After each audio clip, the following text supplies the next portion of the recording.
Ayahku adalah Dewa Perang. Bab 623. Sebelum Qianjun memasuki Wells Fargo, dia menghubungi Qi Kunlun dan menceritakan tindakannya. Untuk Dewa Perang tertinggi yang penuh perhatian, semua aspek akan diatur secara alami. Oleh karena itu, atas permintaannya, Qi Kunlun menemukan detasemen pasukan khusus naga emas terdekat untuk membantu Dewa Perang menangani masalah ini bila diperlukan. Sungguh, seperti yang diharapkan Guan Qianjun, banyak hal berantakan terjadi setelah itu. Setelah masuk ke dalam mobil, Guan Qianjun dengan kasar menceritakan kepada Qi Kunlun apa yang terjadi sebelumnya. Qi Kunlun mencibir, sungguh sekelompok pencuri yang berani. Beraninya kamu menjebak Tuan Guan seperti ini. Tuan Guan, apa yang akan kamu lakukan selanjutnya? Atau saya bisa memanggil pasukan dan menghancurkan grup Huang Zuan. Bahkan jika tidak ada bukti konklusif yang ada sekarang, selama kamu berani membunuh Dewa Perang tertinggi, kamu melakukan kejahatan serius yang akan melibatkan 9 suku. Kita bisa menangkap mereka terlebih dahulu dan kemudian secara perlahan memaksa mereka keluar. Guan Qianjun melambaikan tangannya, dengan senyuman kejam di wajahnya. Meskipun Huang Zuan Group tidak hebat, kekuatan di baliknya sangat kuat. Saya yakin bahkan saya harus memperlakukan kekuatan di baliknya dengan hati-hati. Qi Kunlun mencibir, tetapi mereka ingin membunuh Dewa Perang tertinggi. Sekalipun kekuatan itu adalah sesuatu yang harus Anda perlakukan dengan hati-hati, Tuan Guan, tetapi bagaimana jika Anda membunuh orang-orang ini? Bagaimanapun, jika mereka yakin ingin membunuhmu, Yang Mulia, maka itu akan menjadi kejahatan besar. Bahkan jika dia memiliki kekuatan besar, dia tetap harus membayar harganya dengan darah. Tidak perlu terburu-buru, ini belum waktunya. Guan Qianjun berkata dengan tenang, namun, ada satu hal yang harus saya lakukan sekarang. Orang yang memimpin untuk menghancurkan saya kali ini adalah pemimpin organisasi pemanggil. Bahkan jika itu bukan nomor 1, setidaknya itu nomor 2 atau 3, dan Huang Diamond, paling banyak, membantu memberikan kemudahan. Saya yakin mereka harus bersiap untuk meninggalkan kota Yunhai saat ini. Biarkan saya mencari di heliport di kota untuk melihat kemana mereka akan lari. Saya yakin jika pemimpin panggilan ingin melarikan diri. 99%, itu adalah perjalanan helikopter. Jika tebakanku salah, aku akan menganggapnya beruntung. Setelah berbicara, senyuman mendominasi muncul di wajahnya. Qi Kunlun mengangguk, saya akan membuat pengaturannya sekarang. Saya tahu ada 15 heliport di seluruh kota Yunhai, 6 di antaranya terkait dengan Huang Zuan Group. Saya akan mulai dengan 6 ini. Tidak. Saya dapat mengatur lebih banyak orang untuk mencari 15 orang bersama-sama, dengan fokus pada 6 orang ini. Dijamin menemukan petunjuk dalam 10 menit. Guan Qianjun mengangguk dan menepuk pundaknya. Seperti yang diharapkan dari Qi Kunlun, dia pasti akan menjadi dewa perang tingkat tinggi di masa depan. Qi Kunlun dipenuhi dengan kegembiraan ketika dia dipuji oleh Guan Qianjun. Dia tersenyum dan segera mulai mengatur tenaga tanpa berkata apa-apa lagi. Dia memakai headset Bluetooth dan mengatur tugasnya dengan tertib. Saat instruksi dikeluarkan satu demi satu, orang-orang dari seluruh kota Yunhai mulai melakukan tugas. Sekarang jam 3 pagi. Hal-hal ini ditakdirkan menjadi malam tanpa tidur bagi banyak orang. 7 menit kemudian, Qi Kunlun menerima berita berharga. Setelah melapor ke Guan Qianjun, mobil memutar balik dan dengan cepat melaju menuju tujuannya. Kecepatannya secepat anak panah meninggalkan tali. Bandara Liuhe adalah heliport terbesar ketiga di kota Yunhai. Terletak di tepi laut dan milik Huang Zuan Group. Selain digunakan untuk helikopter lepas landas dan mendarat, terdapat lebih dari 20 helikopter yang menginap di sana untuk melatih mereka yang tertarik dengan helikopter dan menyediakan layanan tamasya laut dan udara. Saat ini, sebuah helikopter naik perlahan. Beberapa orang yang berdiri di tanah terus melambaikan tangan. Hampir semua orang dari Huang Zuan ada di sini, termasuk Huang Jianfeng, ayahnya Huang Xueseng, dan Huang Heseng. Melihat helikopter terbang semakin tinggi, Huang Jianfeng menghela nafas dalam-dalam dan tidak berkata apa-apa, tapi desahannya cukup sedih, dengan perasaan tidak berdaya dan penyesalan yang mendalam. Huang Heseng mendengar desahan ini, menoleh ke arahnya, dan tersenyum pahit. Guan Qianjun ini memang terlalu sulit untuk dihadapi. Namun, saya yakin atasan pasti bisa membunuhnya. Bukankah kita punya rencana yang lebih baik sekarang? Jadi kita harus punya kepercayaan diri. Huang Jianfeng menggelengkan kepalanya dan menghela nafas, saya yakin kematiannya hanya masalah waktu, tapi yang paling saya khawatirkan sekarang adalah Guan Qianjun menebak bahwa kami terlibat di balik layar. Kalau begitu, dia akan segera menemukan Huang Xuan Group dan membunuh kita. Dengan kemampuannya saat ini, tidak akan menjadi masalah jika dia ingin menelan seluruh Royal Diamond, kan?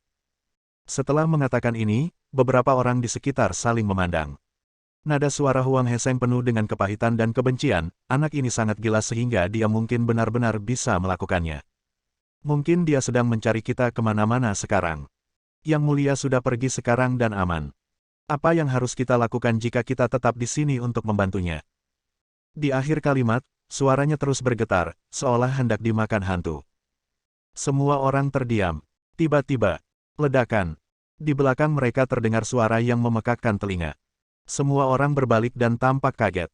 Saya melihat sebuah RV bergegas masuk dan mengetuk dua pintu besi yang terbang lebih dari 10 meter. Meski bagian depan RV juga mengalami deformasi, namun tidak mempengaruhi pergerakannya sama sekali. Panggilan bergegas ke sisi semua orang. Kemudian, seseorang yang tidak ingin dilihat oleh orang Huang Xuan melompat keluar. Setiap orang Huang Xuan akan ketakutan saat melihatnya. Guan Qianjun ada di sini. Tiba-tiba, semua orang tanpa sadar berbalik dan lari. Huang Heseng berlari dan berkata dengan keras, "Di mana pengawalnya? Di mana pengawalnya? Pengawal, datang dan hentikan dia. Jangan biarkan dia menyakiti kita." Ada 20 atau 30 pengawal yang mengelilinginya. Ketika mereka mendengar ini, mereka bergegas mendekat, mengeluarkan pistol, dan mengarahkannya ke Guan Qianjun. Huang Heseng berteriak sekuat tenaga, "Bunuh dia segera." Tiba-tiba, semua pria bersenjata hendak menarik pelatuknya. Guan Qianjun mencibir seolah dia tidak melihatnya, berbalik dan mengeluarkan benda berat dari mobil. Benda ini panjangnya sekitar 1,5 meter, berbentuk silinder besi besar dan terlihat cukup garang. Ini sebenarnya adalah peluncur roket. Kemudian, Guan Qianjun mengeluarkan bola meriam dan memasukkannya ke dalam. Lalu dia melompat ke atap mobil. Qi Kunlun di dalam taksi juga melompat keluar. Dia meletakkan tangannya di belakang punggung, mengambil 2 langkah ke depan, dan berkata dengan dingin, "Aku, Qi Kunlun, Dewa Perang Junior. Siapa yang berani menembak?" Saat dia berbicara, ada sedikit senyuman jahat di wajahnya, seperti dia meremehkan semua makhluk hidup. Puluhan pria bersenjata itu baru saja hendak menarik pelatuknya dan bersiap menembak. Ketika mendengar kalimat tersebut, mereka tiba-tiba menggigil ketakutan dan segera mengembalikan senjatanya. Dewa Perang Muda, Qi Kunlun. 7 kata ini saja sudah seperti 7 batu besar, menekan hati mereka begitu keras hingga seluruh tubuh mereka hampir meledak. Yang lain berteriak, "Jangan tembak, jangan tembak. Dia benar-benar Dewa Perang Kunlun. Dia adalah Dewa Perang Kunlun. Aku telah melihatnya." Selama Dewa Perang mencapai level dasar, dia akan memiliki gelarnya sendiri. Qi Kunlun, sebagai Dewa Perang Junior, gelarnya Kunlun. Guan Qianjun juga memilikinya. Tetapi, sudah lama tidak ada yang memanggilnya. Semua orang memanggilnya Dewa Perang Tertinggi. Gelar sebelumnya adalah Po Jun, Dewa Perang yang menghancurkan pasukan. Bab 624. Huang Heseng berteriak sekuat tenaga, "Apa yang kamu takuti? Tidak ada yang perlu ditakutkan. Bahkan jika dia adalah Dewa Perang Junior, tembak dia. Dewa Perang Junior bisa membunuhnya. Saya bertanggung jawab karena membunuhnya. Kami bertanggung jawab." Begitu dia mengatakan ini, orang-orang bersenjata itu berbalik dan memandangnya dengan mengejek. Matanya penuh dengan penghinaan. Mata mereka sepenuhnya berkata, "Huang Xuan, Anda tidak dapat menanggung kejahatan membunuh Dewa Perang Junior." Huang Heseng merasa malu. Kemudian, dia berkata dengan marah, "Jangan lupa, kalian adalah orang-orang bersenjata dan pengawal Huang Xuan yang disewa dengan uang dalam jumlah besar. Jika kalian berani tidak patuh, saya akan memecat kalian semua." Seseorang segera mencibir, "Jika kamu menembak, tembak. Jika kamu membunuh Dewa Perang Junior, kita akan dimusnahkan dari 9 suku." Sebagai perbandingan, apa artinya kehilangan pekerjaan kecil? Semua pria bersenjata itu mengangguk setuju. Huang Heseng menoleh untuk melihat Huang Jianfeng dan Huang Sueseng, meneriaki mereka untuk menemukan cara untuk memaksa orang-orang bersenjata ini mengambil tindakan. Tiba-tiba, dia melihat mata semua orang terbelalak.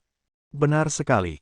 Mereka mengangkat kepala sedikit, dengan wajah membentuk sudut 45 derajat, memandang ke depan dengan tidak percaya.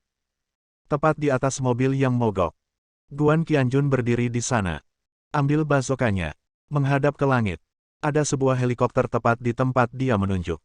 Ia telah terbang sangat tinggi, 7 atau 800 meter di atas tanah, dan masih melayang di udara. Di malam hari, hampir berubah menjadi titik hitam kecil. Guan Qianjun tenang dan santai, sedikit menyipitkan matanya dan membidik. Dalam sekejap, Huang Jianfeng berteriak tidak percaya apa yang dia lakukan. Apa yang ingin dia lakukan? Suara-suara itu terus bergetar. Tak perlu ditanyakan, anak berusia 3 tahun pun bisa melihatnya. Huang Xueseng tiba-tiba berteriak, Guan Qianjun, kamu tidak bisa melakukan ini. Kamu bertindak terlalu jauh. Jangan, itu. Sebelum saya selesai berbicara, bom. Sebuah peluru ditembakkan dari peluncur roket. Bola meriam itu mengeluarkan percikan terang dan melesat menuju kejauhan. Seperti iblis ganas di malam yang gelap. Ia secara akurat mengejar helikopter yang terbang jauh, dan kemudian menabraknya. Ledakan. Percikan api besar meledak di sana, menerangi separuh langit malam. Pada saat ini, semua orang mengangkat kepala dan melihat pemandangan itu dengan tidak percaya. Masih ada orang yang belum bereaksi dan tidak mengetahui hal buruk apa yang terjadi. Helikopter itu membawa orang kedua di organisasi pemanggil, serta beberapa orang kelas atas terkait. Sekarang, itu baru saja meledak. Seluruh helikopter meledak berkeping-keping, dan orang-orang yang duduk di dalamnya bertekad. Mayat, tulang, tidak ada, hidup. Adegan ini membuat semua orang di Huangzuan terdiam. Wajah mereka pucat sekali. Organisasi pemanggil sangat prihatin dengan operasi pembunuhan Guan Qianjun ini, sehingga mengirimkan banyak elit. Jika kita mengatakan bahwa geng pembunuh yang disetrum sampai mati oleh Guan Qianjun di rumah harta karun bank adalah perwira elit. Kalau begitu, mereka yang berada di helikopter semuanya adalah elit yang bertanggung jawab. Sekarang, panggilan. Terlepas dari apakah mereka penanggung jawab atau perwira, kebanyakan dari mereka telah tiada. Vitalitasnya tidak hanya rusak parah, tetapi juga menyedihkan. Huang Heseng, yang tadi sombong dan mendominasi, juga tampak pucat. Dia bergumam, bagaimana ini bisa terjadi? Bagaimana ini bisa terjadi? Itu meledak begitu saja. Guan Qianjun, kenapa kamu begitu berani? Dia tiba-tiba menoleh dan menatap dewa perang tertinggi dengan wajah pucat.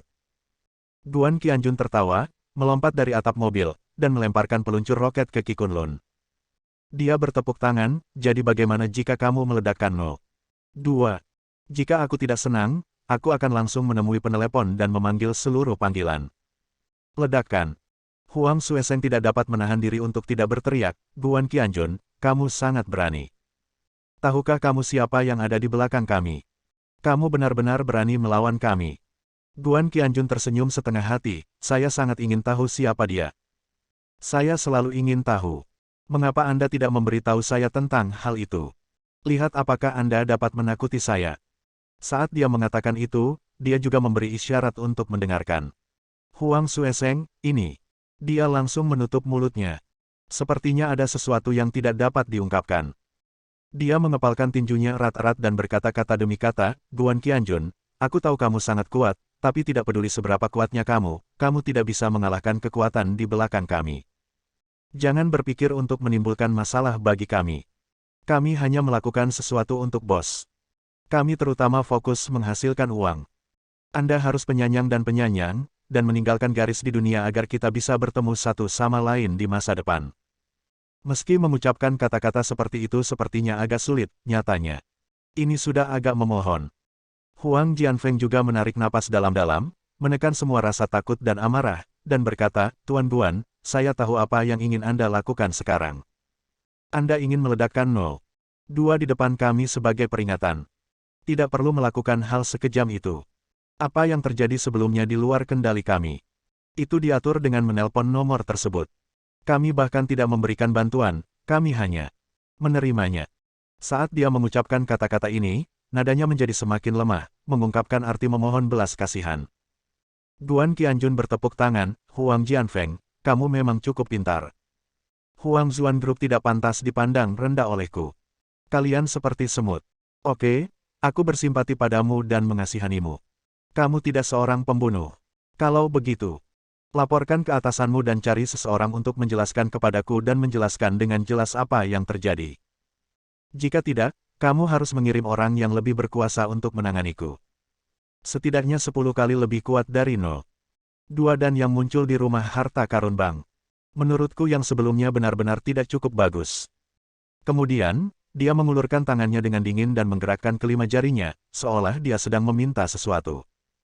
Huang Zuan dan kelompoknya tiba-tiba saling berpandangan. Huang Jianfeng bertanya dengan gemetar, Guan Guan. Tuan Guan, apa lagi yang ingin Anda lakukan? Tangan Guan Qianjun yang terulur membuat semua orang yang hadir merasa bahwa itu tangan iblis. Hanya dengan sedikit sentakan jari Anda dapat menghapusnya. Guan Qianjun mencibir, apakah kamu berpura-pura bingung denganku? Apakah kamu benar-benar ingin aku mengatakannya dengan jelas? Jika kamu ingin aku mengatakannya dengan jelas, aku akan mematahkan salah satu kakimu dulu.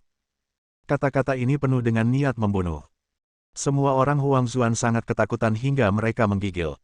Mereka sebenarnya berpura-pura bingung sebelumnya, tapi sekarang masih mencoba untuk menyelesaikannya. Huang Xueseng tersenyum pahit dan berkata, Tuan Guan, saya tahu Anda bertanya tentang porselen biru dan putih, kan? Porselen biru dan putih. Ini bukan milik kami. Pasti diambil oleh Tuan No. 2. Itu juga ada di helikopter itu. Pelurumu meledakkan helikopter, Tuan No. 2, dan porselen biru dan putih menjadi berkeping-keping, bukan begitu? Dia melihat ke kiri dan ke kanan, dan semua orang dengan cepat mengangguk ya. Guan Qianjun tersenyum jahat, tiba-tiba berdiri, dan melompat. Mata semua orang terpesona. Lalu, jepret. Dia menamparkan wajah Huang Xueseng dengan keras. Pukulan itu membuatnya terlempar mundur 4 hingga 5 meter, dan dia terjatuh dengan keras ke tanah, dengan separuh wajahnya bengkak. Darah itu terus mengalir dari lubang hidung dan mulutnya. Dia memuntahkan 2 giginya, wajahnya penuh rasa sakit dan ketakutan. Huang Heseng berteriak histeris, kamu berani memukul saudaraku. Mengapa kamu berdiri di sana dengan linglung? Tembak dia dengan cepat. Bunuh dia. Lusinan pria bersenjata dengan cepat mundur serentak, mengembalikan senjata mereka. Buang ke samping. Bersambung.